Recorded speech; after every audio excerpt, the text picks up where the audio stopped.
গোপনে সুন্দর করে ওযু বানাইয়া জায়নামাজ বিছাইয়া কলিজা ভরে যদি ডাক দাও, ইয়া আল্লাহ, আমি আল্লাহ তো তোর মোহাব্বতের জন্যই প্রথম আসমানে তাজাল্লি দিয়া দিলাম, চাইতে দেরি আমি আল্লাহ তোকে দিতেও দেরি করব না। কত গভীর রাতে আল্লাহর নবী বলেন, আমি রাতের বেলা ঘুমায়ে গেলাম এশার নামাজ পড়ে, হঠাৎ আমার কাঁচা ঘুমের মধ্যে কান্নার আওয়াজ আসতেছে, আমার কানের মধ্যে ঘুম ভেঙে গেল। এই রাতে কে কাঁদে আর আমার ঘুম ভাঙলো? নবী বলেন, আমি উঠলাম, নজর করে দেখলাম আমার মাথার পিছনেই তো মসজিদে নববী। আমি দেখি ওখানে একজন আল্লাহর বান্দা রাতের গভীরে নামাজে দাঁড়ায় দাঁড়ায় কান্না করে। আমি দরজার কিনারায় অপেক্ষা করি, নামাজ শেষ। আমি ভাবতেছি মনে হয় অন্য কেউ, তাকায় দেখি না না, জান্নাতের 1 নাম্বার সাহাবী আবু বকর নামাজে দাঁড়ায় গভীর রাতে কান্না করে। আমি আবু বকরকে দেখলাম, আবু বকর আমারে দেইখা চমকে উঠলেন, ইয়া রাসূলুল্লাহ, এ গভীর রাত আপনি কি ঘুমান নাই? বলে, তোমার কান্নায় ঘুম ভেঙে গেল। ও আবু বকর, তুমি কাঁদলা কেন?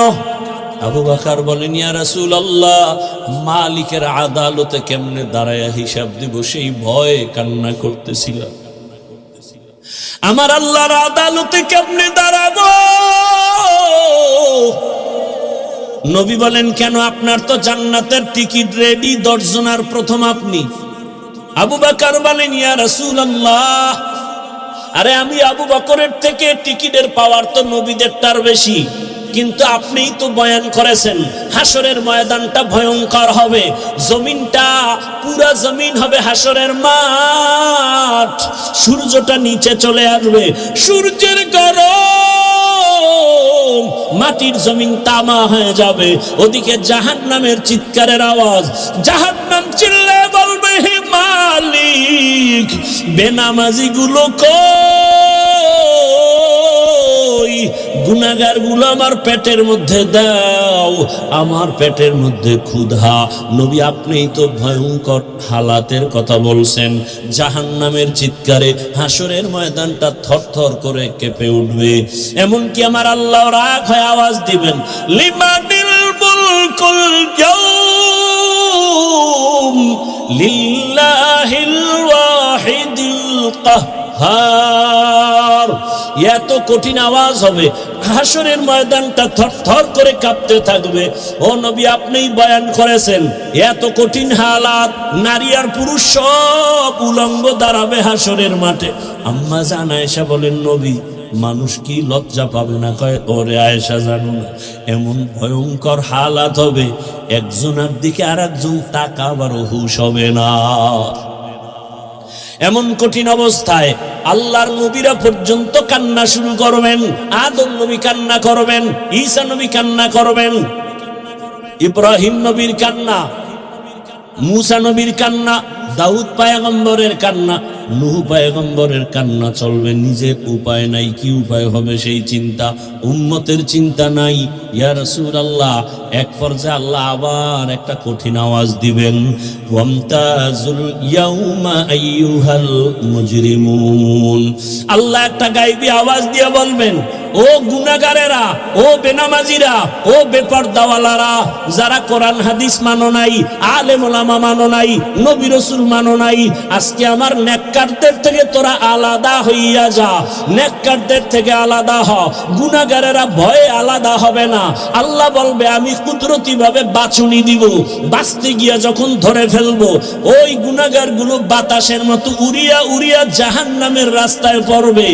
আর আল্লাহ বলবেন, ও আমার নেকামুলওয়ালা, ও পর্দাওয়ালা নামাজি, সূর্যের গরম মাথায় লাগাইস না, আরশে আজিমের নিচে গিয়ে অপেক্ষা কর, রহমতের নবীর সাথে তোমরা সব জান্নাতে যাইবা।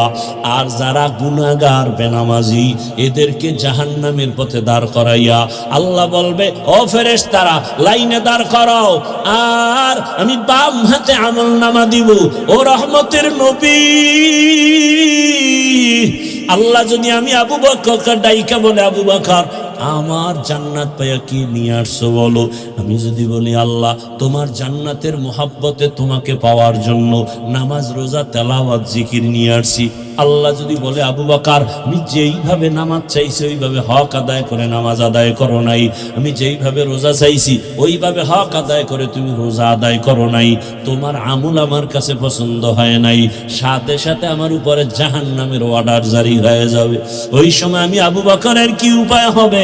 চোখের পানি ছেড়ে কান্না করি, ও পয়গম্বর দোয়া করবেন আল্লাহর আদালতে যেন নাজাতের রাস্তা খুলিয়া যায়। ও আমার যুবক বাবারা, বৃদ্ধ বাবাজিরা, পর্দার আড়ালের মা বোনেরা, আমি যে এত কষ্ট করে আপনাদের যত বয়ান শুনাইছি আমি একবারও কিন্তু বলি নাই মাদ্রাসায় আসো, স্কুল ছেড়ে দাও, কলেজ ছেড়ে দাও, না, বরং তুমি কলেজে পড়ো, স্কুলে পড়ো, দাবি নাই তুমি ডাক্তার হও, ইঞ্জিনিয়ার হও, প্রফেসর হও, এসপি হও, ডিসি হও, এমপি মন্ত্রী যাই হও না কেন, অনুরোধ করি বাবা তোমার মতো কত যুবক স্কুল কলেজে ভরিয়েও নামাজ ছাড়ে না, দাড়ি কাটে না, নিজের বিবেকটাকে জিজ্ঞাসা করো তোমার কপাল কেন খারাপ, তুমি পারো না কেন? তোমার মতো কত যুবক রাস্তায় গাড়ি চালায়, 5 বেলার নামাজ পড়ে নাই, বলো তুমি কেন পারবা না? তোমার মতো যুবক র্যাব আর্মি পুলিশ বিডিআর এর চাকরি করে নামাজ পড়ে, তুমি কেন পারো না? তোমার মতো যুবক তাকায় দেখো, নদীর মধ্যে মাছ ধরে নামাজ পড়ে, কৃষি কাজ করে নামাজ পড়ে, নিজেকে জিজ্ঞাসা করো তোমার কপালে কার বরদোয়া লাগছে, মা বাবার নাকি শিক্ষকের নাকি ওলামায়ে কেরামের? না হয় তোমার মতো যুবক যদি দুনিয়ার সব লাইনে চাকরি করে ব্যবসা করে নামাজ পড়ে, তুমি পারো না কেন? ও পর্দার আড়ালের আম্মা জানেরা, আপনার মতো কত মা এই এলাকায় এখনো খুঁজলে পাওয়া যায়, বেপর্দায় চলে না, নামাজ ছাড়ে না, মোবাইলে সময় নষ্ট করে না। ও আম্মা জানেরা, বোনেরা, মনটা কি চায় না একজন আদর্শমান ডাক্তারের মা হয়ে যাবেন? আপনার সন্তানের ব্যবহারে শিক্ষকরাও দোয়া করবে, আপনার সন্তানের আচরণে আলেম ওলামাও দোয়া করবে, আপনার সন্তান ডাক্তারি করবে, নামাজ পড়বে, কোরআন তেলাওয়াত করে আপনাদের জন্য দোয়া করবে। এর আম্মা জান, যদি এমন চান আপনাকে আদর্শবান হতে হবে, আর জমিনে রহমতের নবীর আদর্শ থেকে সুন্দর আদর্শ আর নাই। ও আল্লাহর বান্দারা, ও আমার যুবক বাবারা, মা বোনেরা, বৃদ্ধ বাবাজিরা, তওবার দরজা খোলা, আল্লাহর কাছে তওবা করেন, সাহায্য চান, নামাজের মাধ্যমে, ধৈর্যের মাধ্যমে আল্লাহকে মনে মনে ডাক দেন। ও যুবক বাবা, জীবনে তো দাড়ি কম কাটো নাই, বেপরদায় কম চলো নাই, এখনো কি তোমার মনের শখ মিটে নাই রে বাবা? কয়দিন আর হায়াত পাইবা জানা নাই, আর কবে গুনাহ থেকে তওবা করবা জানা নাই। অন্তর যদি ভালো হয়, যদি তওবার নিয়ত থাকে, মনে মনে আমার আল্লাহকে ডাকো আর বলো, হে আল্লাহ, জীবনে কত হাতের দ্বারা গুনাহ করলাম, জবানের দ্বারা গুনাহ করেছি, চোখের দ্বারা গুনাহ করেছি। ও আল্লাহ, আমার মতো যুবক জেনারেল লাইনে থাকিয়ে যদি নামাজ পড়ে আমি কেন পারবো না? আল্লাহ তুমি বুঝি বেজার হয়ে গেছো, আজকে থেকে তওবা করতেছি, মরিয়া গেল আর নামাজ ছাড়বো না, দাড়ি কাটবো না, বেপরদায় চলবো না, মা বাবার দোয়া নিয়া, শিক্ষকের দোয়া নিয়া, ওলামায়ে কেরামের পরামর্শ নিয়া, রসুলের আদর্শ মেনে চলবো। আর আলেমদের মহাব্বত অন্তরে নেও, কারণ এই ওলামায়ে কেরাম তোমার জন্য চোখের পানি ছেড়ে আল্লাহর কাছে দোয়া করে, গোটা উম্মতের হেদায়াতের জন্য দোয়া করে। আরে এত কষ্ট, এর সংক্ষিপ্ত জবাব হলো জান্নাত শুধু মুমিন পাবে, কোনো বেঈমান কখনো জান্নাত পাবে না। জান্নাত কারা পাবে? মুমিন, কোনো বেঈমান পাবে না। কিন্তু একটু আগেই কিন্তু আমি বলছি, আল্লাহ চান না কোনো বান্দা বান্দি জাহান্নামে যাবে। এই হলো এক কথা। আর এক কথা কি, জমিনে যত মানুষ আসছে, নাই, আসবে, সবার নামে জান্নাতে আলাদা আলাদা বাড়ি, নাম লেখা, বরাদ্দ করা। নমরুদ নামে একটা জান্নাত আছে, জান্নাতে ঘর আছে আলাদা, ফেরাউনের নামে জান্নাতে ঘর আলাদা, বেশ্যা তাসনিমার নামেও জান্নাতে ঘর আলাদা। এক কথায় দুনিয়ার সব মানুষের নামে নামে নামে নামে জান্নাতে ঘর, কিন্তু কোনো বেঈমান জান্নাত পাবে না। এ কথাও সত্য। আল্লাহ কাউকে জান্নাত জাহান্নামে দিতে চান না, তাও সত্য।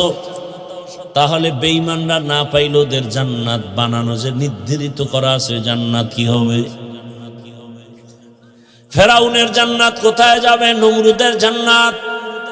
আল্লাহ বলেন যারা আমার মুমিন, আমার ইবাদত যথার্থ করবে, আমি আল্লাহর নামের জান্নাত তো দিবই, বেঈমানের বানানো জান্নাত আমি আমার আদরের মুমিনদের বোনাস দিয়ে দিব।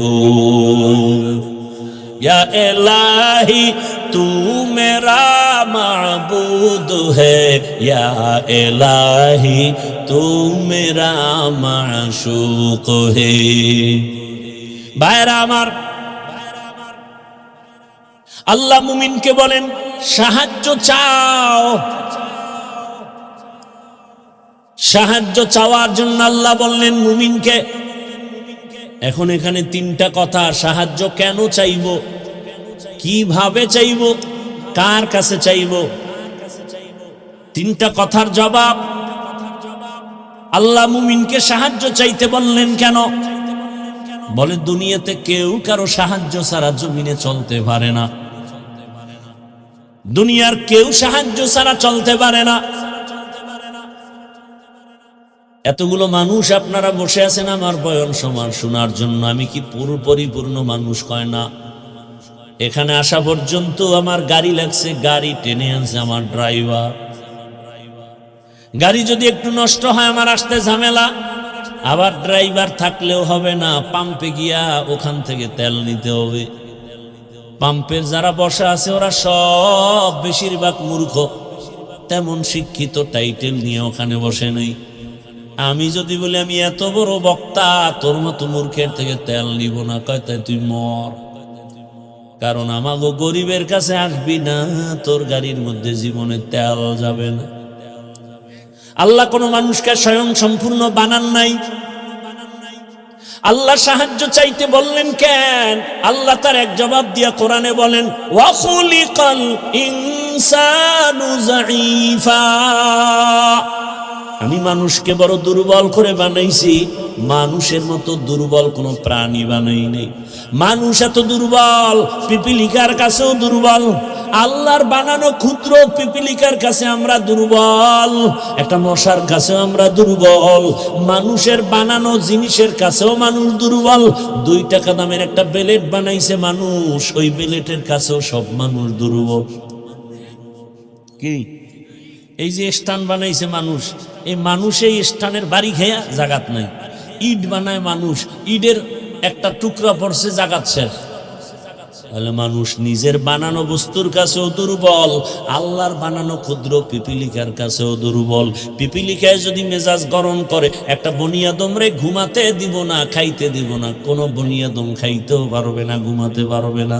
মশায় যদি আন্দোলন শুরু করে, আদম সন্তানের কপালে আর ঘুম জুটবে না। কি জিন্দেগি বরবাদ হয়ে যাবে। তাহলে আমরা মশার কাছেও দুর্বল, পিপিলিকার কাছেও দুর্বল, আমাদের মতো দুর্বল কোনো প্রাণী নাই। এই কথা যেমন সত্য, আমাদের মতো শ্রেষ্ঠ জমিনে কেউ নাই, এ কথাও সত্য। দুর্বল হইয়া আবার শ্রেষ্ঠ হয় কেমনে? ধৈর্য হবে শোনার। দুর্বল সে আবার শ্রেষ্ঠ হয় কেমনে? হ্যাঁ, দুর্বলতাটাই শ্রেষ্ঠত্বের কারণ। যেমন আপনাদের ঘরের মধ্যে শিশু বাচ্চা আছে, আবার বড় ছেলে মেয়েও আছে।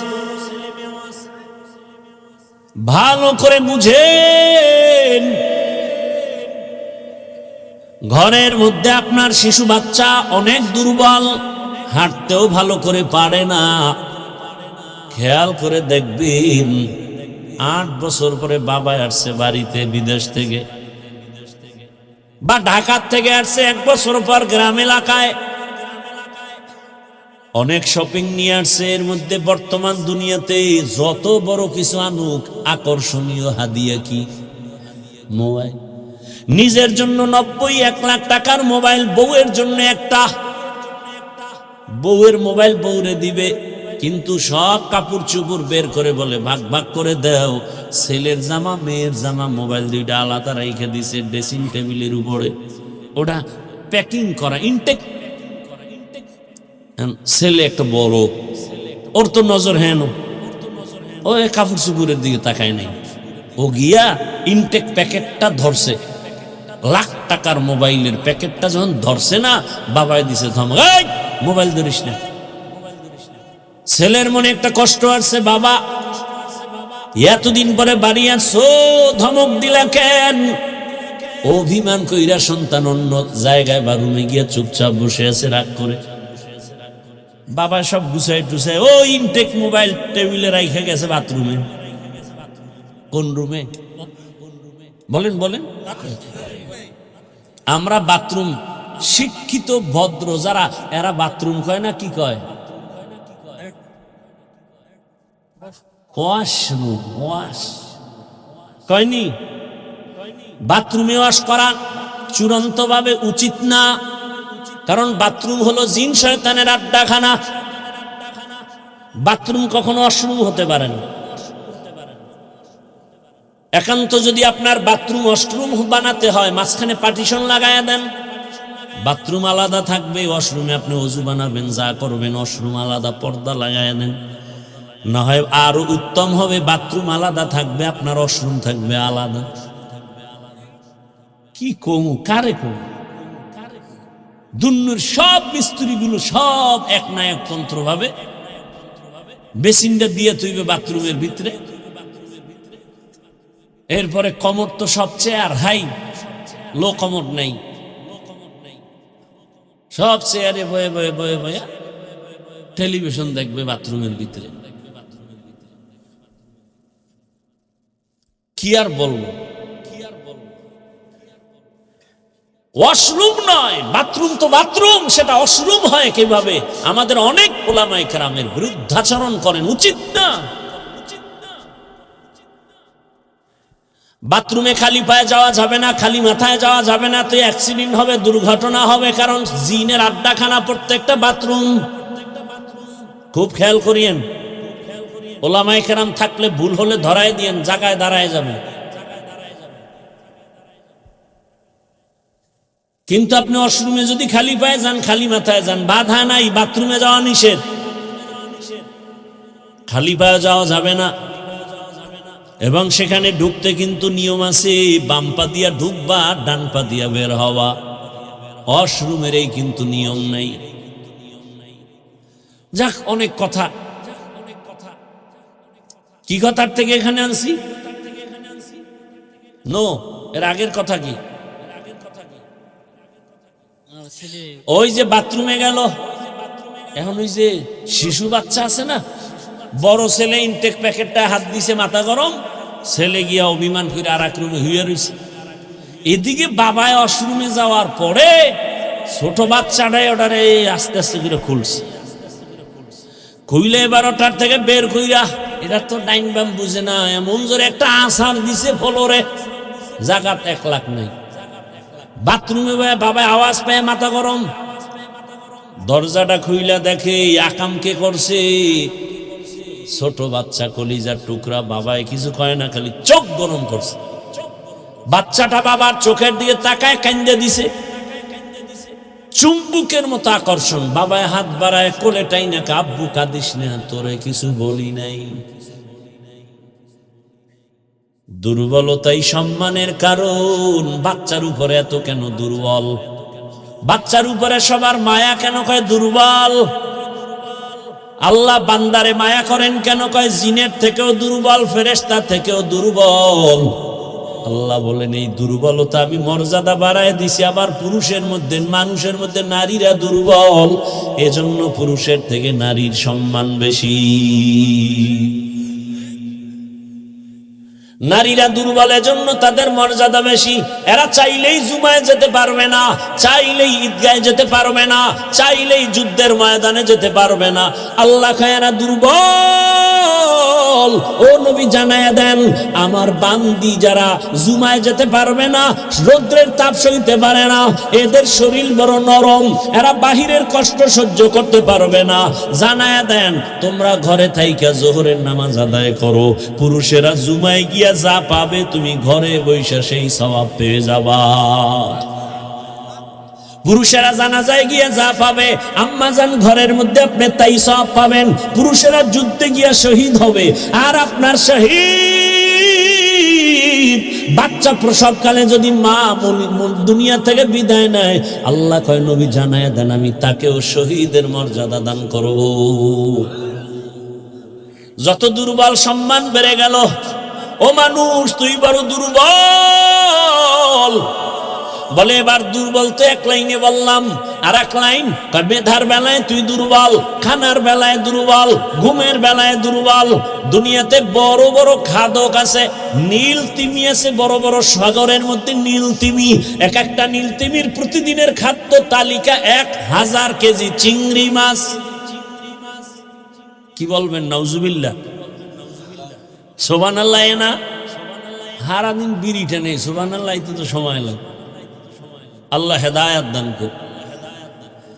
পৃথিবীতে একটা পাহাড় আছে কোহে কাফ, ওই পাহাড়ে একটা প্রাণী বসবাস করত, নাম হলো সিমর্গ। এই প্রাণীটার প্রতিদিনের খাদ্য তালিকা 40টা মোটা তাজা হাতি।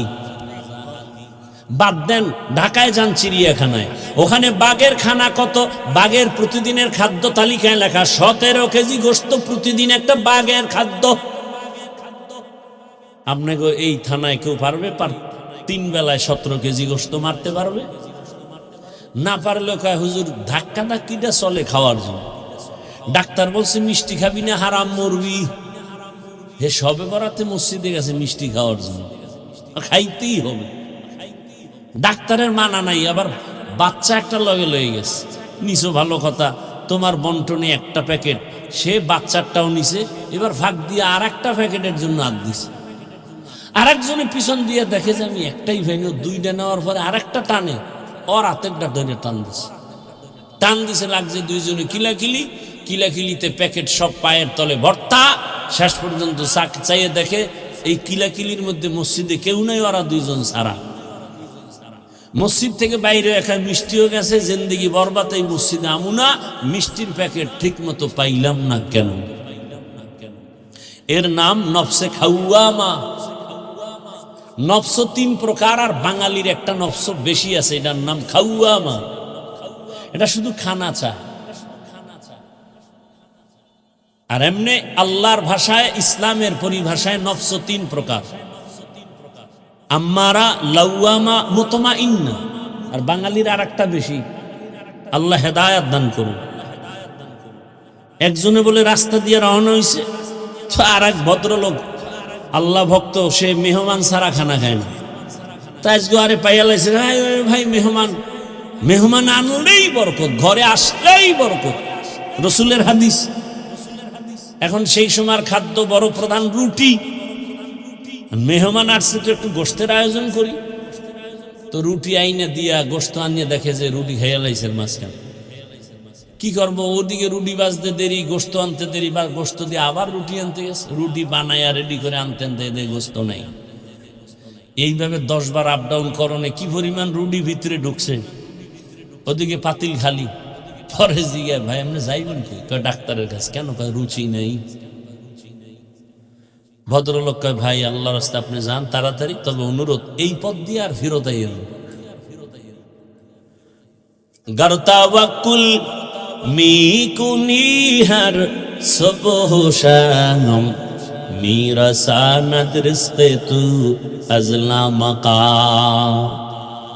কত রাত ঘুম মারলেন? আল্লাহর দিনের জন্য একটু ঘুম কমাবেন, একটু কম ঘুম হবে। এতটুকু ধৈর্য হচ্ছে না, আমিও ছেড়ে দিব, অনেক দূরে যেতে হবে। আর 10 মিনিটে আমি শেষ করবো ইনশাআল্লাহ। ধৈর্য হবে না আগেই দোয়া করে দিব? আলোচনা করলে আমারও আরো অনেক আলোচনা আছে শুধু আয়াতের উপর। আপনাদের ধৈর্য হচ্ছে না, আর আমারও হয় না। কত আর আল্লাহর দেওয়া বাঁশি আর কত বাজবে? ওগো নবীর উম্মতেরা,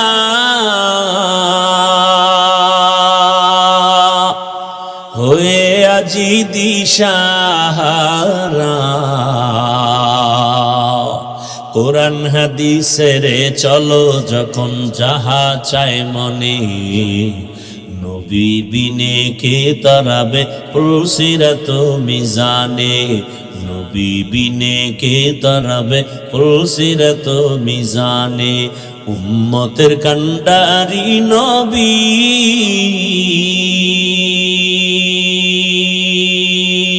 কাঁদছেন উম্মতের লাগি, এখনো কাঁদেন নবীজি শুয়ে মদিনার পানে। নবী বিনে কে দাঁড়াবে পুলসিরাত মিজানে, নবী বিনে কে দাঁড়াবে পুলসিরাত মিজানে। ও আমার কলিজার যুবক বাবারা, ও বৃদ্ধ বাবাজি, পর্দার আড়ালের মা বোনেরা, আল্লাহ তো দুর্বল করে বানিয়েছেন, কিন্তু মর্যাদা সবার উপরে দিয়েছেন। মানুষের মতো দামি কেউ নাই। আমরা মেধার বেলায় দুর্বল, সবাই কিন্তু এমবিবিএস ডাক্তার, সবাই ডিগ্রি নিয়ে বসে আছে চেম্বারে, কিন্তু একে অপরের কাছে দুর্বল। নাক কান গলার ডাক্তার পেটের রোগ ঠিক করতে পারে না, মেডিসিনের ডাক্তার নাক কান গলার উপরে বিশেষজ্ঞ না। আল্লাহ এক একজনের এক এক সাইড আগায় দিছে, এক সাইড দুর্বল রাখছে, জানো, অহংকারী করার সুযোগ না পাও। আমি কোরআনের বয়ান করি, কিন্তু ফতুয়ার কাজ আমার না। ফতুয়া দেওয়ার বেলায় আমি মুফতি সাহেবের কাছে দুর্বল। দেখছেননি কারবার? দুনিয়ার সব একে অপরের কাছে দুর্বল। আল্লাহ এত দুর্বলতা দিয়ে বানাইলেন, এদিকে দুনিয়ার জমিনে যে আমি জান্নাতের পথে আগাবো, দুনিয়ার জমিনটাও বড় ভেজালওয়ালা, দুর্বল। চতুর্দিকে গুনাহ গুনাহ আগাইতে পারি না। আবার আমার পেছনে তিন দল শয়তান আমারে আটকানোর চেষ্টা করে, মানুষ শয়তান, জিন শয়তান, নফস শয়তান। এত কিছুর মধ্যে আমি কিভাবে আগাবো? সাহায্য না নিলে চলবে না, সাহায্য ছাড়া চলবে না। এখন ফাইনাল হয়ে গেল, সাহায্য লাগবেই, এ কথা আমরা ফাইনাল, ঠিক নাকি? আপনি পারবেন সাহায্য ছাড়া? আপনার টাকা আছে কোটি কোটি, কিন্তু মাছওয়ালার কাছে টাকা না দিলে ঘরে মাছ আসবে না। এই জমিনে গরিবরা যদি গোশত না কাটতো, বড় লোকের কপালে কোনোদিন গোশতের খানা পেটে যেত না। নদীর মধ্যে গরিবেরা গিয়া কি পরিমাণ কষ্ট করে মাছ ধরে, ওই গরিব যদি আমাকে মাছ এনে না দিত, তো আমার কপালে মাছ আসতো না। আল্লাহ তাআলা দুর্বল বানায় রাখছেন। এবার সাহায্য চাবো, এটাই ফাইনাল। তবে কার কাছে সাহায্য চাবো বুঝেননি? কার কাছে চাবো? সবাই বলবে আল্লাহর কাছে। মিথ্যা কথা বলবে বসে বসে। আল্লাহর কাছে সাহায্য চাইতেই হবে। যদি আপনার 100 বিশ্বাস আর বাস্তবায়ন করতেন, এ জমিনে কোনো এনজিও সুদখোর কোনো কারবারি থাক, 30-40 বছর আগে জমিন থেকে সব এনজিও দূর হতো, সুদের কারবার চলতো না। বরং এমন জমানায় আমরা আসছি, যতই বয়ান করি ঘরে ঘরে সুদ, সুদ না হইলে তার চায়ের দোকানও চলে না। এলাকার কোন গরিব বড় লোকের কাছে গিয়ে কয়, জনাব আমারে 5000 টাকা ধার দেন, সামনে ঈদ আসছে, বাচ্চাদের কাপড় কিনবো। বড় লোক কয় নাই নাই নাই নাই নাই। কানে কানে গিয়ে কয়, সুদে দিবেননি? কয় 1 লাখের বেশি লাগলেও দিব। আছে না নাই? 5000 টাকা ধার দেয় না, সুদের টাকা লাগাইতে হাজারো লাখো টাকা দিতে চায়। কোন জমানায় আসি, বাঁচতে চাইলেও পারি না। এবার ভালো করে বুঝেন, বিবেক দিয়ে একটু সমাধান করেন। সাহায্য চাওয়ার জন্য এমন একজনকে নির্বাচন করবেন যার কাছে 3টা দুর্বলতা নাই। তার কাছে চাইবেন, কসম আল্লাহ, চাওয়া মাত্রই পাবেন। তবে 3 দুর্বলতা তার মধ্যে থাকলে পাবেন না, আর না থাকলে চাইলেই পাবেন। 1 নাম্বার দুর্বলতা, যার স্বার্থ নাই। 2 নাম্বার দুর্বলতা, যার পিছনে টান নাই। 3 নাম্বার দুর্বলতা, যার অভাব নাই। এবার খেয়াল করেন, এই 3টা দুর্বলতা নাই এমন কোন মানুষ আসেনি? ভালো করে খেয়াল করেন, দুনিয়াতে একজন মানুষও পাবেন না যার পেছনে টান নাই।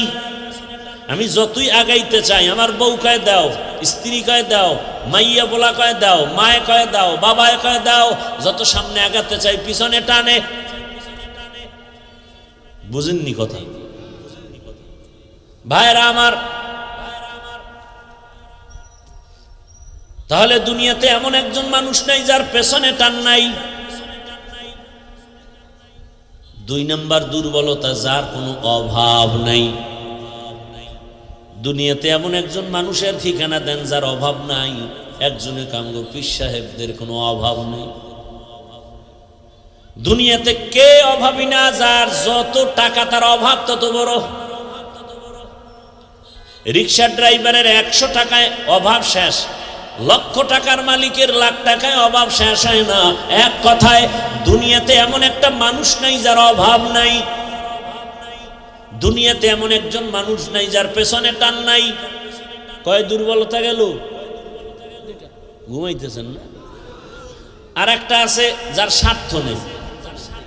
দুনিয়াতে এমন একজন লোক বের করেন যার স্বার্থ নাই।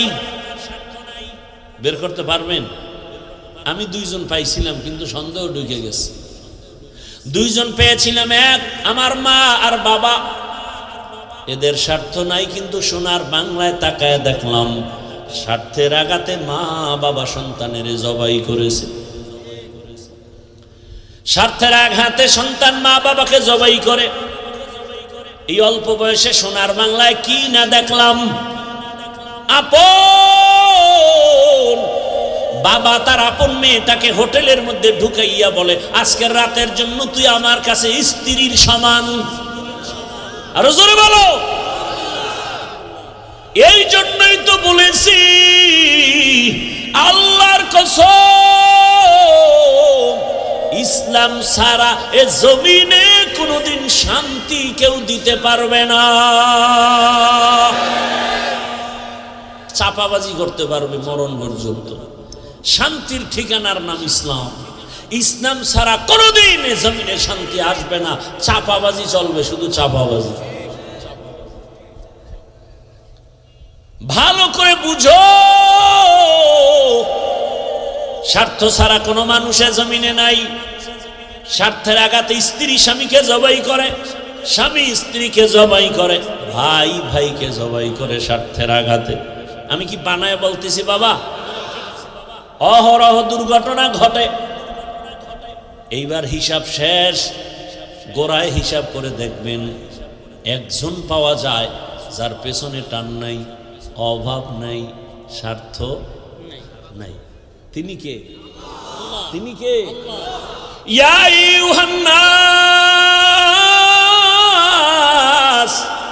আনতুমুল ফুকারাউ ইলাল্লাহ ওয়াল্লাহু হুয়াল গানিয়্যুল হামিদ।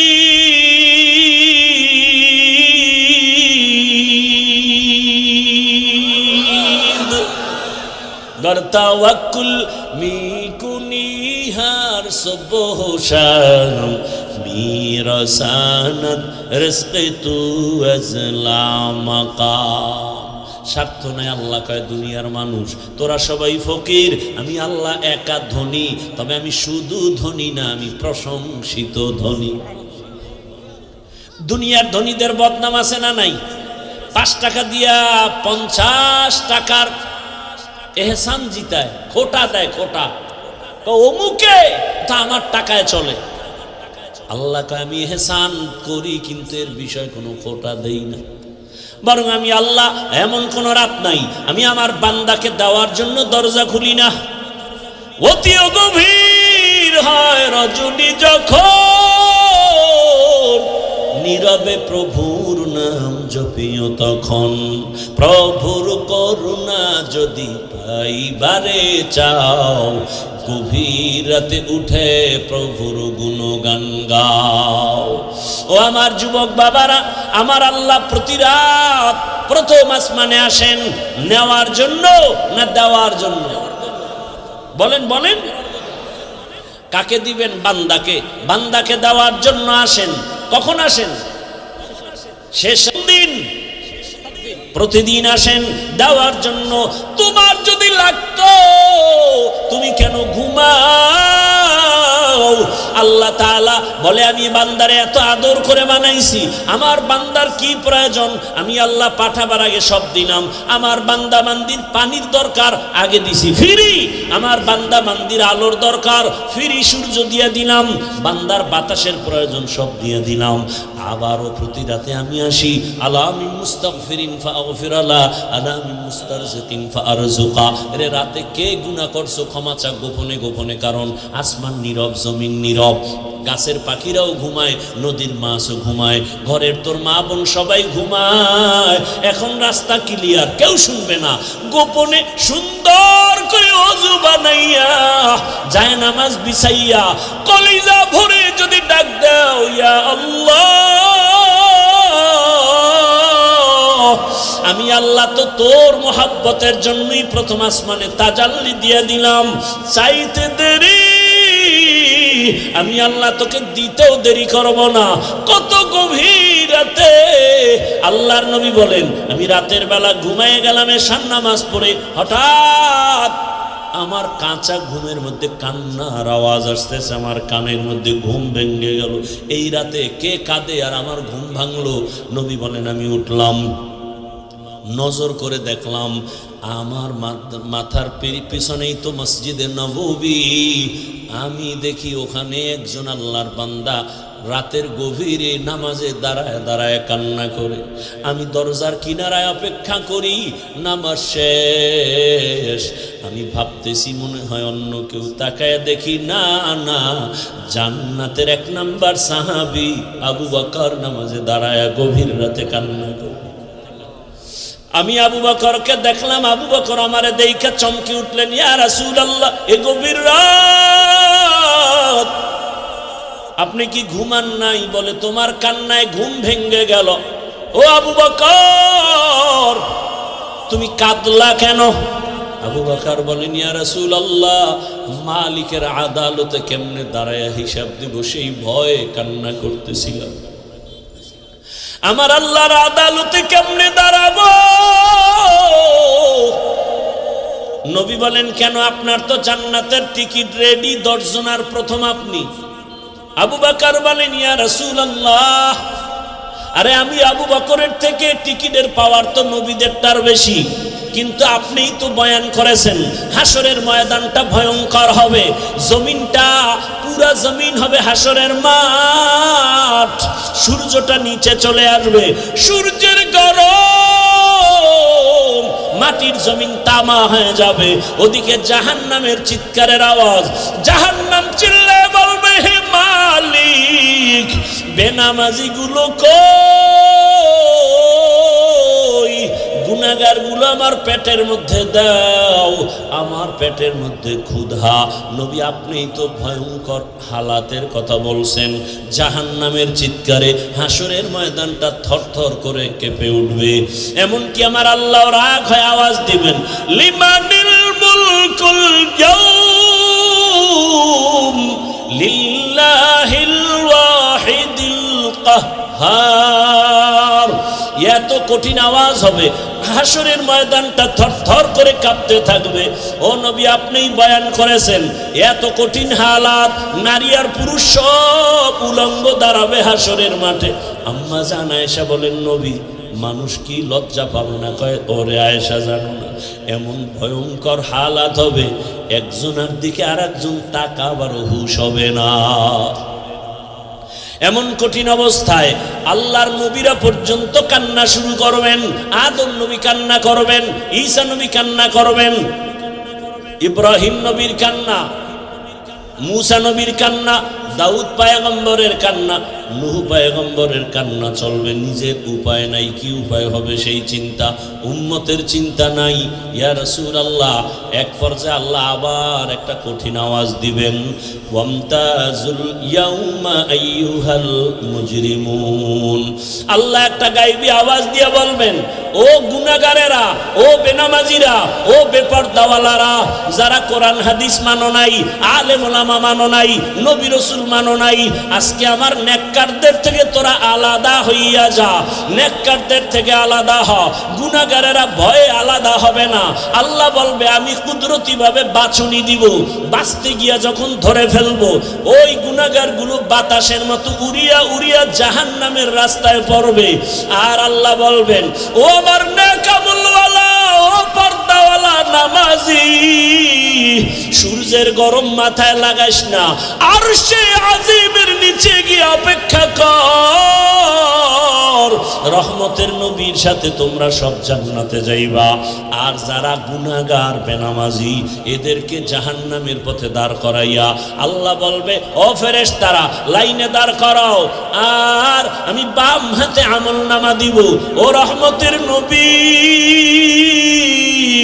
আল্লাহ যদি আমি আবু বকরকে ডাইকা বলে আবু বকর আমার জান্নাত পাইয়া কি নিয়ে আসছো বলো, আমি যদি বলি আল্লাহ তোমার জান্নাতের মহব্বতে তোমাকে পাওয়ার জন্য নামাজ রোজা তেলাওয়াত জিকির নিয়ে আসছি, আল্লাহ যদি বলে আবু বকর আমি যেইভাবে নামাজ চাইছি ওইভাবে হক আদায় করে নামাজ আদায় করো নাই, আমি যেইভাবে রোজা চাইছি ওইভাবে হক আদায় করে তুমি রোজা আদায় করো নাই, তোমার আমল আমার কাছে পছন্দ হয় নাই, সাথে সাথে আমার উপরে জাহান্নামের অর্ডার জারি হয়ে যাবে।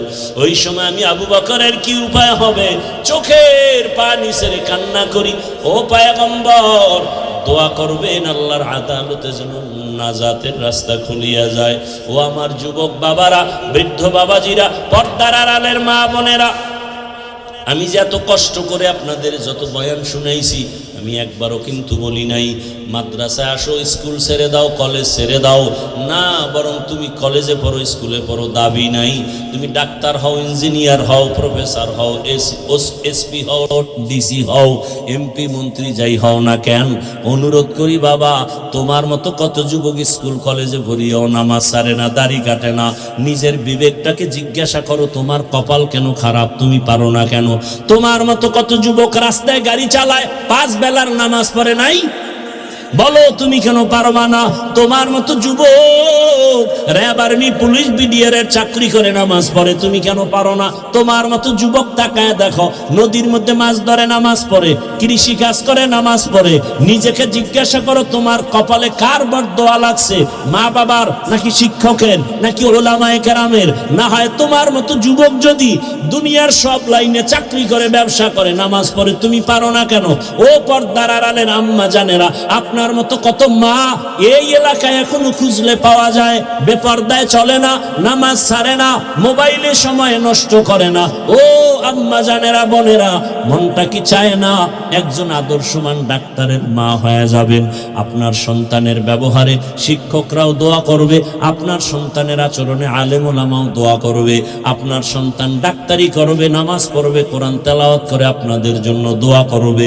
এর আম্মা জান, যদি এমন চান আপনাকে আদর্শবান হতে হবে, আর জমিনে রহমতের নবীর আদর্শ থেকে সুন্দর আদর্শ আর নাই।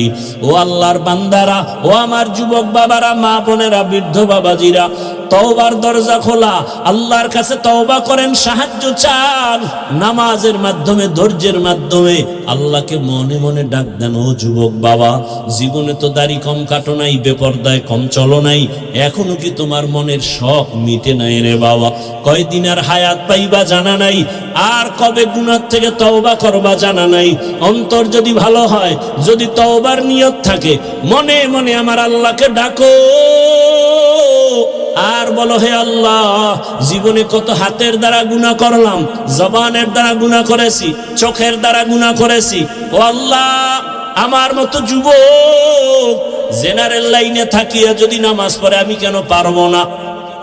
আল্লাহ তুমি বুঝি বেজার হয়ে গেছো, আজকে থেকে তওবা করতেছি, মরিয়া গেল আর নামাজ ছাড়বো না, দাড়ি কাটবো না, বেপরদায় চলবো না, মা বাবার দোয়া নিয়া, শিক্ষকের দোয়া নিয়া, ওলামায়ে কেরামের পরামর্শ নিয়া রসুলের আদর্শ মেনে চলবো।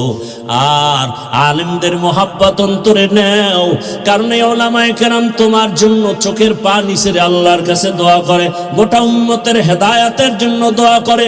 আরে এত কষ্ট করে লেখাপড়া করে এই মাদ্রাসার সন্তানগুলো খোঁজ নিয়ে দেখবা, রাতের বেলা ঘুমায় না, ভোর রাতে উঠিয়া মাওলার কোরআন তেলাওয়াত করে, নামাজ পড়ে, দোয়া করে। এলাকায় শান্তি দাও, অসুস্থ রোগীদের সুস্থ বানাও। ওই উলামায়ে কেরামের দোয়া নিয়া চলিও রে যুবক। আর উলামায়ে কেরাম যেখানে তৈরি হয় ওদিকে তোমার অন্তরটা নরম রাখিয়া পারলে সহযোগিতা করিও। আর আল্লাহকে বলিও, আল্লাহ আলেম হইতে পারি নাই, একজন আলেমের সহযোগী হতে চাই, একটু সহযোগিতাও করিও। আল্লাহর মুহাব্বতে কোরআনওয়ালাদের সহযোগিতা করা, জীবন তোমার দুনিয়াতেও কামিয়াব হবে, পরকালেও কামিয়াব হবে। খবরদার এমন অন্তর যেন না হয় যে কোরআনওয়ালাও হতে পারলা না, কোরআনওয়ালাদের খেদমতেও তুমি আসতে পারলা না, এমন বদনসিব যেন তোমার না হয়। আল্লাহর কাছে অন্তর দিয়া তওবা করো, জীবনে আর গুনাহ করব না, নামাজ ছাড়বো না, বেপরদায় চলবো না, দাড়ি কাটবো না। তওবা করার মতো যদি অন্তর তৈরি হয়, মুনাফিকি না থাকে, খাঁটি তওবার নিয়তে দুটো হাত আল্লাহকে দেখায়া দাও। আয় আল্লাহ, হাতগুলো কবুল করে নেন, তওবা কবুল করে নেন, তওবার উপরে মজবুত হইয়া চলার তৌফিক দান করেন। আমিন।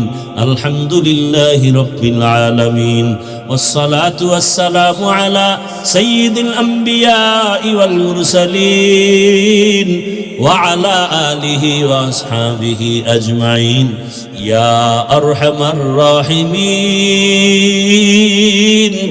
ইয়া আরহামার রাহিমিন, ইয়া আরহামার রাহিমিন।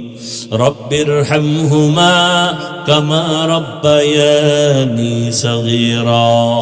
আল্লাহুম্মা ইন্নাকা আফুউন কারীম তুহিব্বুল আফওয়া ফা'ফু আন্না। আল্লাহুম্মা ইন্না নাসআলুকা علما نافعا ورزقا واسعا وشفاء من كل داء. اللهم إنا نعوذ بك من البرص والجنون والجذام وسيء الأسقام. ও দয়ার মালিক, গুনার বোঝা নিয়ে আপনার দরওয়াজায় হাজির হয়েছে। কুদরতের নজর দিয়া দেখেন এই ময়দানে কত উলামায়ে কেরাম, কত মুরব্বী হাজী সাহেব, কত ব্যবসায়ী, কত চাকরিজীবী, যুবক ছাত্র ভাইরা আমার, পর্দার আড়ালের মা বোনেরা, আমরা সবাই জাহান্নামের আসামি, গুনাহগার। তওবার নিয়তে হাত তুলেছি, গুনাহ নিয়ে কবরে যেতে চাই না রে মালিক। গুনাহগার হয় আপনার আদালতে হাজির হতে চাই না, ক্ষমা চাই, মেহেরবানি করে গুনাহমুক্ত জীবন দান করেন। তওবা কবুল করে নেন, এ মাহফিল কবুল করে নেন, আয়োজনকারী সহযোগিতাকারীদের কবুল করে নেন। আয় আল্লাহ, ঘরে ঘরে সুন্নতের বাতি জ্বালায়া দেন, মা বোনদের আবেদা বানায় দেন, পর্দাওয়ালা বানায় দেন, সন্তানগুলো নেককার বানায় দেন, লেখাপড়া যারা করে পরীক্ষার্থী কামিয়াবি দান করেন। আমার কলিজার যুবক যারা, প্রত্যেকের দিনের খাদেম বানায় দেন আল্লাহ, 5 ওয়াক্ত নামাজি বানায় দেন। আয় আল্লাহ, মোবাইলের গুনাহ থেকে হেফাজত করেন হে মালিক। আয় আল্লাহ, সারা দুনিয়াবাসীকে মাফ করে দেন।